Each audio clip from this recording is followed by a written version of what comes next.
안녕하세요. 5월 8일 와플터치, 오늘 함께 읽으실 본문은 잠언 17장입니다. 오늘 본문에서도 굉장히 다양한 어떤 지혜의 말씀들이 담겨져 있는데요. 차근차근 읽어보시면서 오늘 나에게 말씀하시는 묵상이 무엇일까? 나에게 말씀하시고자 하는 것이 무엇일까? 고민해보고 생각해볼 수 있는 저와 여러분이 되었으면 좋겠습니다. 저 같은 경우에는 오늘 또 공교롭게도 5월 8일 어버이날이지 않겠습니까? 그래서 오늘 본문에 담겨져 있는 가정에 대한 이야기들을 하면서 하나님의 기준과 우리의 기준이 얼마나 다른가 함께 살펴보고자 합니다. 먼저 1절 말씀에 보면 마른 빵 한 조각을 먹어도 화목하는 것이 집안에 먹을 것이 많으면서 다투는 것보다 낫다라고 이야기를 하고 있습니다. 그런데 최근에는 좀 생각이 달라진 것 같습니다. 몇 년 전에 한 TV 프로그램을 보는데 그 아이에게 이런 질문을 했습니다.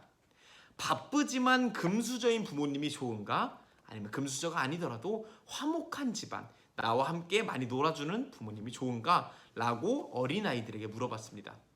그랬더니 한 여자아이가 이렇게 대답을 했습니다. 저는 아무리 바빠도 금수저인 부모님이 좋아요. 저는 콧구멍만한 집에서 살고 싶지 않아요. 라고 말하는 그런 TV 프로그램을 본 적이 있습니다. 그 아이의 개인적인 생각이고 탓할 수는 없겠지만 개인적으로 저는 조금 마음이 아팠습니다. 어린아이들까지도 이런 생각을 하게 만드는 세상이 되어버렸구나 하는 생각이 들었습니다. 아무리 세상에서 금수저가 좋다, 부자 부모님이 좋다, 어떤 수저를 물고 태어나는 것이 중요하다, 이런 것들을 이야기를 해도 성경에서는 명백히 이야기하고 있습니다. 마른 빵 한 조각을 먹어도 화목하는 것이 집안에 먹을 것이 많으면서 다투는 것보다 낫다라고 이야기를 합니다. 물론 집안에 먹을 것도 많고 화목할 수도 있습니다. 하지만 성경에서 이야기하고자 하는 것은 이것입니다. 무엇이 더 중요한가? 돈이 더 중요한가? 아니면 가족 간의 화목과 행복이 더 중요한가? 가정이 곧 교회입니다. 돈이 많은 교회보다 서로 행복하고 사랑하는 교회가 훨씬 더 좋은 게 당연한 것처럼 가정도 마찬가지입니다. 화목하고 먹을 것도 많으면 좋죠. 그런데 둘 중에 하나를 선택해야 한다면 화목이, 행복이 훨씬 더 중요하다라고 가르칠 수 있는 그런 저와 여러분이 될 수 있다면 얼마나 좋겠는가 하는 생각이 들었습니다. 같은 맥락에서 2절에서는 이렇게 이야기를 합니다.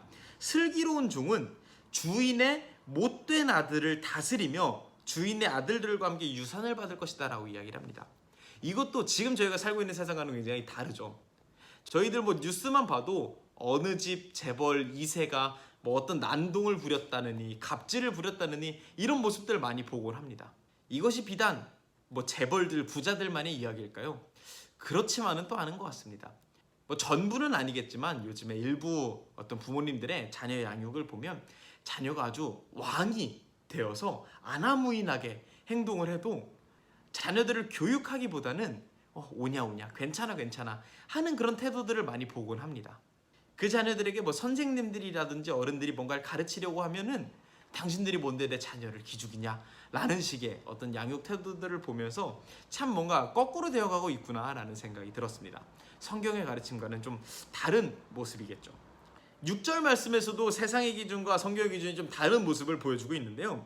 6절 말씀에 보면 부모는 자식의 자랑이다라고 이야기하고 있습니다. 부모님이 얼마나 어진 사람인지 얼마나 지혜로운 사람인지가 자식의 자랑이다라고 이야기를 하고 있는데 요즘에 완전 거꾸로 돼버린 것 같습니다. 이 자식을 어떤 대학을 보내는가, 자식이 어떤 직장에 들어가는가가 나의 자랑이 되고 그것이 부모의 삶의 목적이 되는 경우가 굉장히 많은 것 같습니다. 하지만 내 자식이 어떤 사람이 되는가를 먼저 신경 쓰기에 앞서서 성경은 부모 자신이 자식이 바라볼 때 어떤 부모로서 보이는가를 먼저 신경 쓰라 라고 이야기를 하고 있습니다. 자식이 부모를 봤을 때 참 자랑스러울 만한 부모님이다, 부모님 내가 너무나 자랑스럽다 라고 생각이 들게끔 사는 것이 훨씬 중요하다라고 이야기를 하고 있습니다. 21절과 25절에는 이런 내용들이 나와 있습니다. 미련한 자식을 둔 부모는 근심이 있을 뿐 아무런 낙이 없다. 미련한 아들은 그의 아버지에게 근심이 되고 그의 어머니에게 고통이 된다. 여기서 말하는 미련한 자식 할 때 이 미련이라는 단어는 히브리어로 캐실이라고 하는 단어입니다. 구약 성경에 한 70번 정도 등장하는 단어인데 시편에서 3번 등장하는 것을 제외한 나머지 67번이 모두 전도서와 잠언에만 등장하는 그런 단어입니다. 흔히 쓰이는 단어가 아니라는 것이죠. 이 헤실이라는 단어는 어떨 때 사용하냐면 잠언에서 이야기하는 지혜로운 자와 대비되는 자로 등장할 때만 사용하곤 합니다.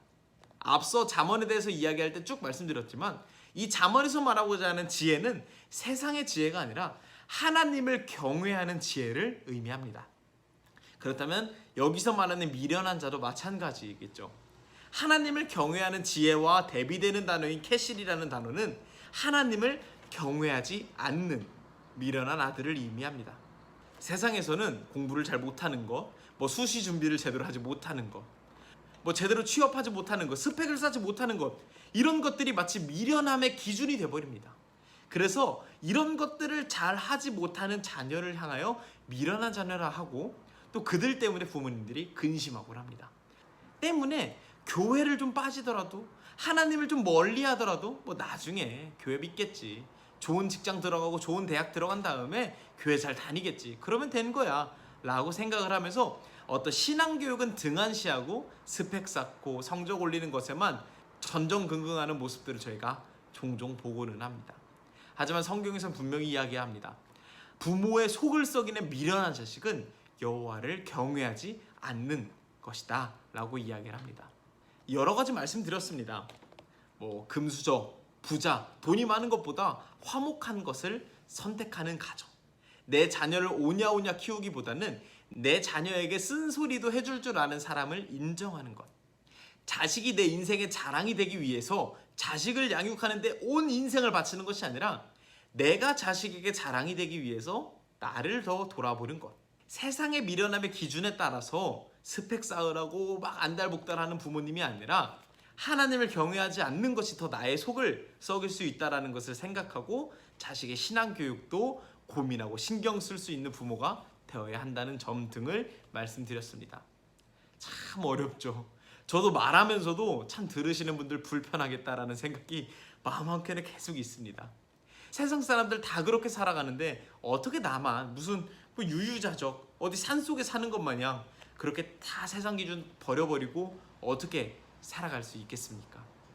하지만 오늘 어버이날을 맞이해서 또 부모님으로서의 나의 모습을 돌아보며 또 자녀로서의 나의 모습을 돌아보며 내가 조금이라도 한 가지만이라도 하나님의 기준대로 살아가는 것으로 바꿀 수 있는 것이 있다면, 우리 가정 가운데 하나님의 기준을 세울 수 있는 것이 조그만 것이라도 무엇이 있을까 돌이켜보고 실천할 수 있는 그런 저와 여러분이 될 수 있다면 좋겠다는 생각을 해봅니다. 감사합니다.